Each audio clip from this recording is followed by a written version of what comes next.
What's up, fam? Badseed Tim here.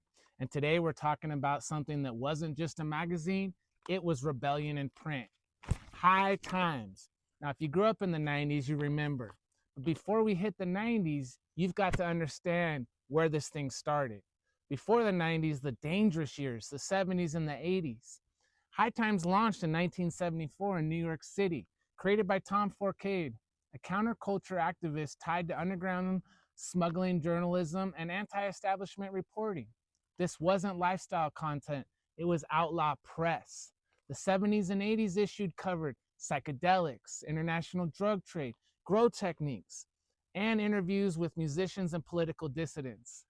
Underground culture was highlighted. This was during the height of America's crackdown. By the mid to late 80s, you're deep in the war on drugs, harsh sentencing, cultural fear campaigns, real prison time for possession. Owning certain material in certain places was very risky.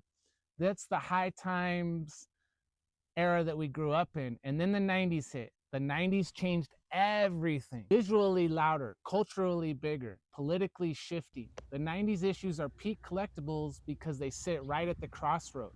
Underground culture, hip-hop explosion, medical marijuana activism, pre-legalization momentum. Start seeing covers with guys like Willie Nelson, Cypress Hill, Tommy Chong, activists pushing medical reform. This was before Instagram, before influencers, before legalization was cool.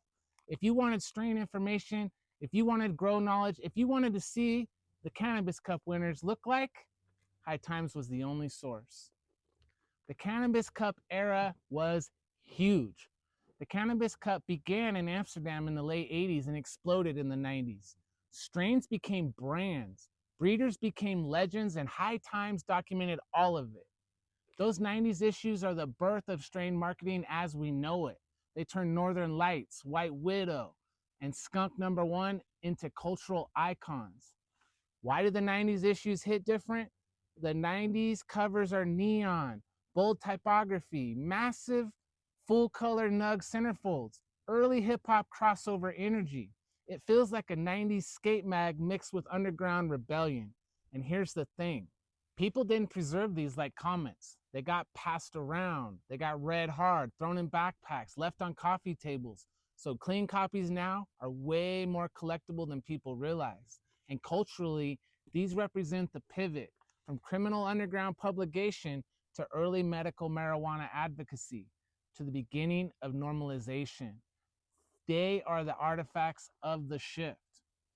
Why are they so collectible now? You've got celebrity covers, Cannabis Cup editions, medical legalization milestone issues, pre-digital grow guides, iconic strain features, and if you have most of the 90s run, that's nearly a complete cultural timeline. That's not random magazines. That's a documented decade of movement. I've got around 90% of the 90s issues, including some of the most iconic covers, for collectors, for historians, for people who lived it, for people who wish they'd lived it. These aren't just cannabis magazines. They're about counterculture, free speech, design, music, underground America, all of it. Still disciplined, still independent, still bad seed. If you want to grab some High Times, hit me up, badseedvintage.com.